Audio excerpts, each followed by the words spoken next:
Good morning, everyone. It's Joker, and today we are back with another slime video.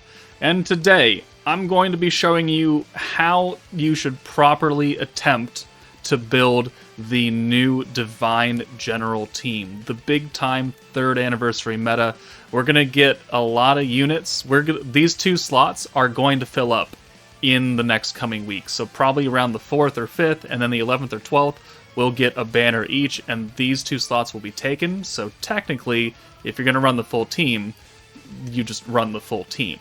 But, assuming that you probably don't have crystals for those 2 upcoming banners, then you need some other options. So, that's what we're going to be showing you today. The video will be broken up into segments that have timestamps in case you're looking for a specific topic, and as always, I think this is about the finalized format of how to build videos, but if you have any feedback for me, what to add, what I should touch on more or less, please let me know in the comments. I'm always trying to make these videos better for you guys.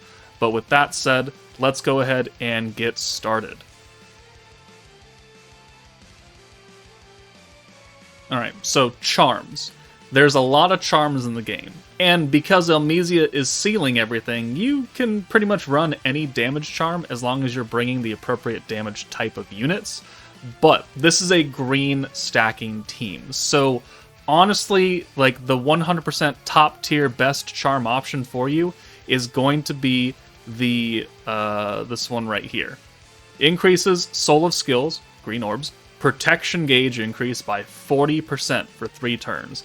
Every single green orb will give you 40% extra protection gauge.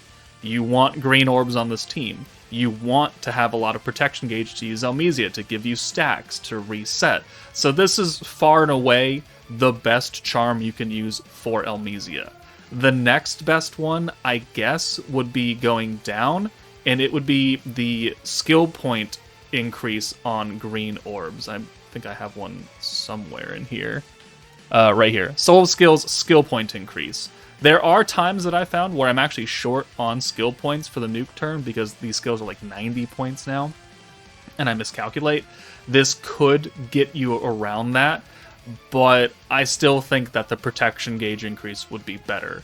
If you don't have either of these done, then you could do like an alt damage charm. Since you're wanting a space nuking character, you could do a space attack charm, so like 10% space attack for all allies. Raphael is your single target Big Daddy damage nuker, so 10% space attack is not, will go on top of the 120% that he's giving himself. So that's a little bit extra damage. So those are primarily the top 3 options I would give. I would go protection gauge, like 16 tiers above any of these other 2. And then skill point and space attack are interchangeable depending on what you're really looking for. If these other 2 units that come out do something with like crit or pierce, you could potentially use a crit damage or pierce power charm instead, but as of right now, we don't have these 2 slots, so just basing it off of this, protection gauge on greens is the best. Alright, so orb changing with this team can be slightly an issue, because Gazel, as the current only orb changer on Divine Generals, is a bit, well, not the only, but the only new meta character. He changes one singular orb, and he only changes Divine General orbs. And if we look at the list of Divine General characters, it's, yeah, that's it. That's it. It is one of the worst numerical teams in the game. Now, Vengeance Yome is a blue orb changer.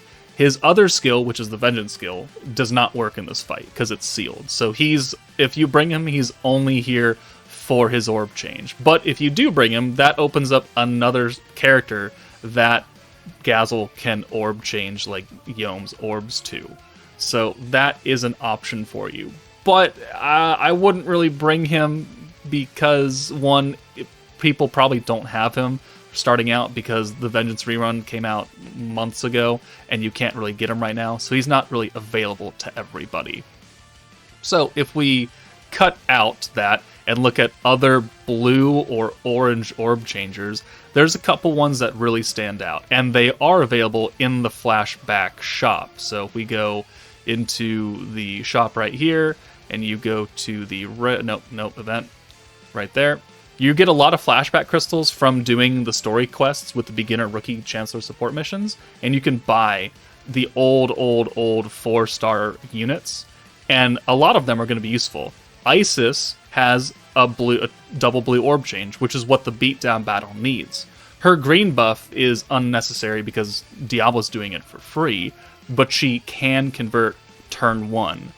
Orb Changers else, you could use either Sufia or you could use the free-to-play Aaron. They both convert 2 orange orbs to greens. So if you want to bring like Sufia and then Isis, you've got a dedicated orange convert, a dedicated blue convert, and then Gazel can change any of these characters' orbs at will.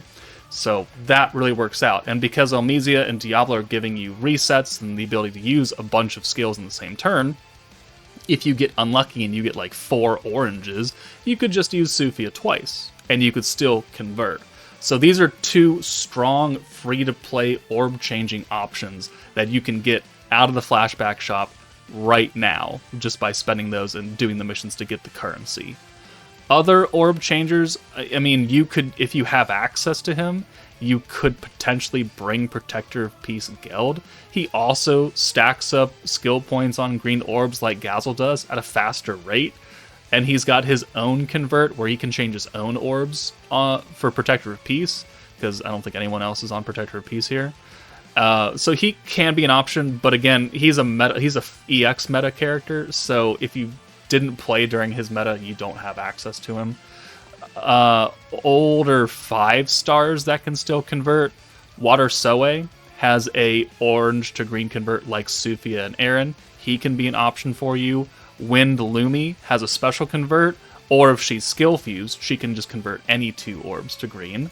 So that works out pretty well. Another character who is a big time pick would be First Anniversary Milim. She can also, like Lumi, change 1 orange and 1 blue to 2 greens. Or if she's skill fused and you have her fully duped out, she can change just 2 orbs to greens. Plus she's got an ult buff for everybody, which does help the team out in a lot of different ways. So she'll make a return on this video later on. Space Velzard is a space character. She changes blues to greens. That certainly works for you. There are a number of characters who can convert. Trya, if you have access to her, is just a super dedicated green convert. She's really good at it. If you just need orb changing, she's probably going to be your best bet, honestly. You gotta figure out who you have available and who you have access to.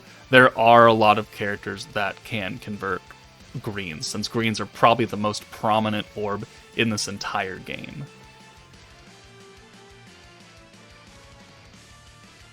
Alright, alt swapping. This is a stacking team, so you're going to have alts. Elmisia is giving you 25% alt gauge every turn, so you're going to have a lot of alts.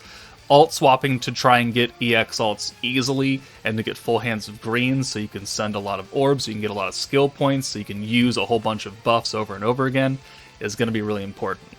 Unfortunately, your options for alt swapping to greens are very limited, because it's down to 3 characters. So let me remove Gazel really fast.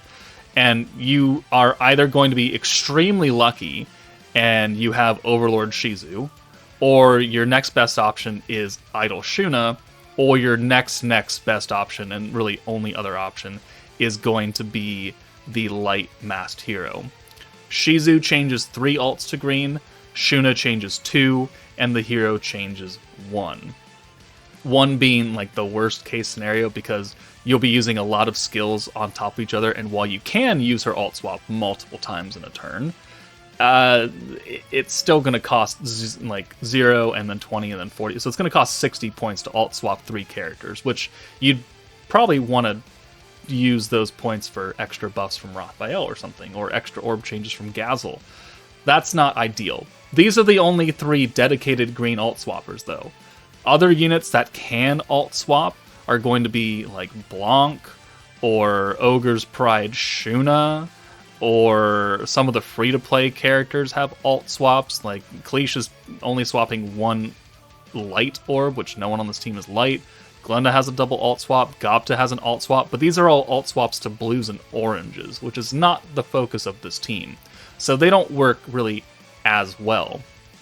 And then the only like other option is Exalted Champion Rimuru, where right here, he converts any alt to a rainbow orb, which is great, but he can only do it once.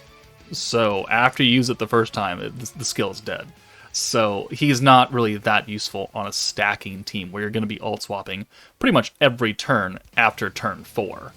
So your options for alt swaps are heavily limited. I very much expect one of the 2 new units in the next 2 weeks to be an alt swapper of some sort, whether it be a double, triple, or sadly a single, maybe. I expect one of them to do it. So that also is in the air. But right now, these 3 characters are the only ones that alt swap to green orbs.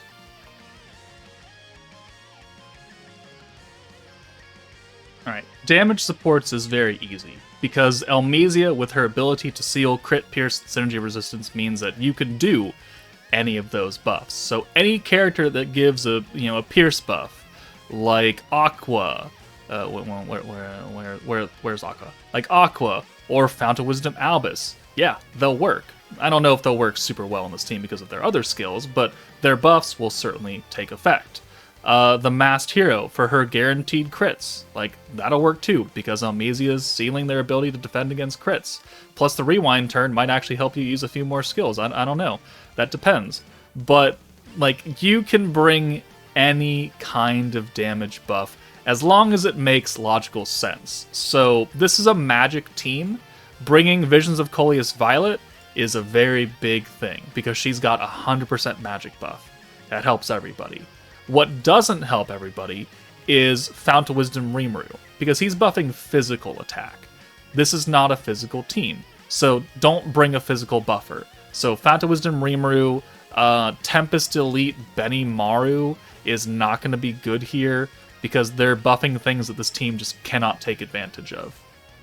But if it's an unrestricted crit or unrestricted pierce, so if you want to bring friggin' Water Alice for all I care, she's got pierce rate. Yeah, you can. She's also got an orb change to blue for blues. So, I mean, is she the worst option in the world?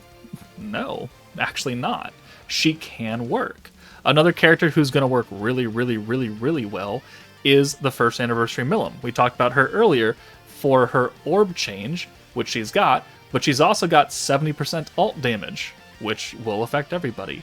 And the 20, if she's skill fused on that skill, she's going to give 25% attack to Diablo, who is not meant to do damage, but she's got an orb change that's helpful, and she's got a damage buff that's helpful. Like, those are 2 very important, impactful things. So she's going to be a very strong option for this team for anyone who is like, who do I need? Things you should avoid, though, are not only things that just don't work for this team, like physical buffs, but also buffs that are already being used. So Diablo is already giving synergy rate and synergy power. So we don't need extra synergy power, unless it's a stacking buff, which we're also getting from Raphael. So bring another character like Ogre's Pride Soe, who is really good for magic teams, but he's giving synergy power for, let's see, hold down on that. Yeah, synergy power for 50%, and then if you use 300 points, it's 100%. We're already getting 100% synergy power from Diablo. Unnecessary. Idol Shuna. She's good for her alt swap, as we talked about, but her other skill, which is 40% magic synergy power from magic allies, is not as strong as 100%. So if you're going to bring her, it's for the alt swap. The same thing with the element buff from Raphael. Giving space and dark allies 120 means you don't need Second Anniversary Hinata, because we're already getting that on our 2 primary characters here, and hers is only 50%. So it's going to be overshadowed by the 120. The same with Space Milim and her buff. She's got 50% space attack, which you like, oh yeah, we can give it to Raphael. They don't work together. They're both temporary buffs. Raphael's a stronger. If you want to bring Milim as a sub-DPS character, because she's a single target magic space unit, who will benefit from synergy in the 120, then yeah, you could do that, and that'll work fine. If you need a second backup nuker because maybe your Raphael isn't totally geared up and isn't quite able to kill in one shot, she'll work fine. But as far as her space buff is concerned, it's already covered. So any buff that really makes sense, ult resistance down, weakness strike, magic attack, crit damage, crit rate, pierce power, pierce rate, everything will work for this team, which is great. It really opens up people's team building options. But again, things to avoid are buffs that just do not apply to magic characters, or buffs that are already being used by these two primary characters.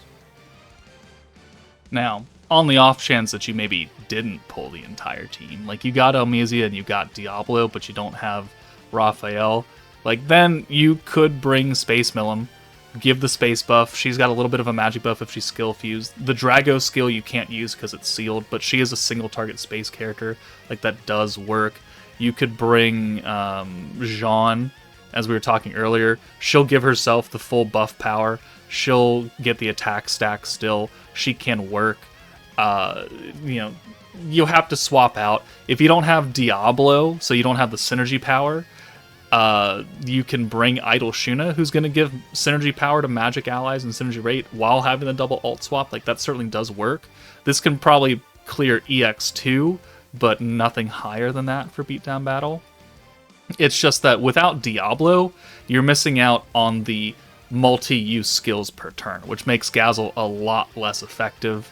It makes using small time buffs not as efficient. So if you have the new Raphael, but you don't have the Diablo, you can use one stack of Raphael every single turn, and it's not super great. You'll still get 8 stacks out of them by turn 8, which is cool, but it's not as good as getting like 25 stacks of him, which is what a lot of people are doing right now. So there are substitutions for the primary characters as far as damage is going, because Raphael has the big time support, Diablo has a big time support. You can get away with running older characters that are still magic focused, that are space DPS. So like you could try and bring Blanc, Space Blanc. She's physical, but she's also stacking up really, really fast and easily. And if you do have Diablo, that means that you can use skills multiple times in a turn, which you can get a lot of stacks out of Blanc at that point. So that is an option for you. But this video is more tailored to you having the entire team, and I'm talking about these last 2 slots. So there are options to swap these 2 characters out. It's just going to be very dependent on what you have available. And finally, protection units ults. Maybe you didn't get lucky and you're at like 210 pity and you still haven't pulled Elmisia. Big L right there.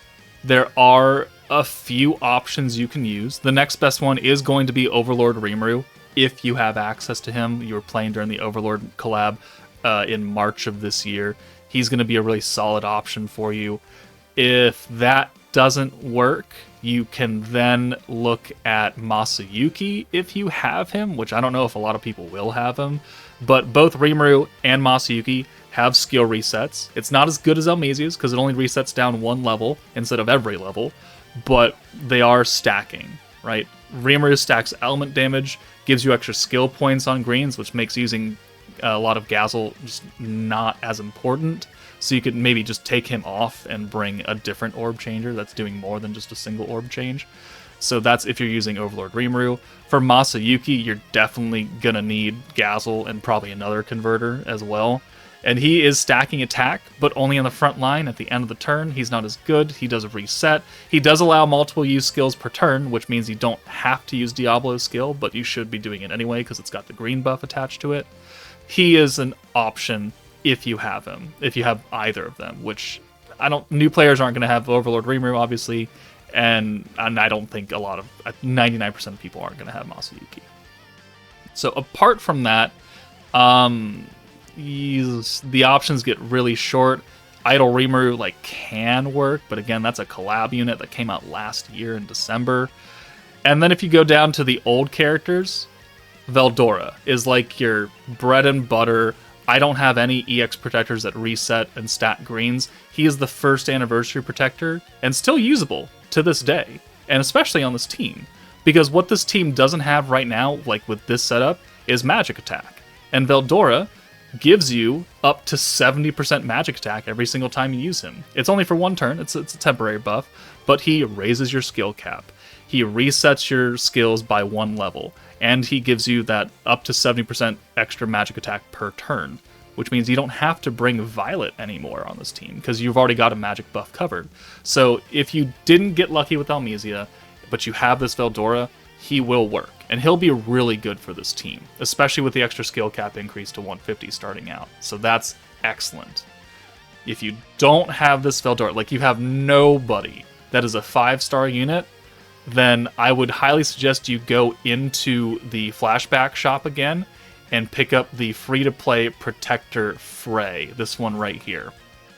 Because she is a fairly basic stacking green protector.